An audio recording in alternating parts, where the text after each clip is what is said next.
Hi, this is Dharampal Dhiman, 2005 and 2006 batch. I'm a freelance writer and director. Currently, I'm writing a TV series, one web series, and soon I'll be directing one web film. So this is basic about me. About Isomes. Isomes is an awesome place, awesome institute to be in, जहाँ बहुत कुछ सीखते हो. हमने expect नहीं किया था जो 2005 और 6 में हमने ज्वाइन किया था कि हमको इतना कुछ सीखने को मिलेगा. We really thoroughly enjoyed those 2 years.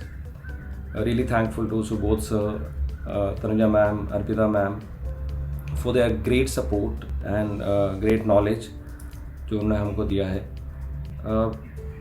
आज आफ्टर 16-17 years मैं आज एक चीज़ और ऐड करूँगा कि फॉर अस आइसोम्स जो है वो बहुत अच्छा इंस्टीट्यूट होने के साथ साथ for us ISOMS is like an emotion now. जैसे आपका घर के साथ इमोशन जुड़ता है, आपके अपने घर के साथ, अपने फैमिली के साथ, for us ISOMS is like an emotion जहाँ पे we feel like it's our home, you know, it's our college. So you don't feel like कि हाँ वो हमने पढ़ लिया, छोड़ दिया and all that. But for us ISOMS is like an emotion जो कभी नहीं जाएगा. It always will be there. So yeah, thank you.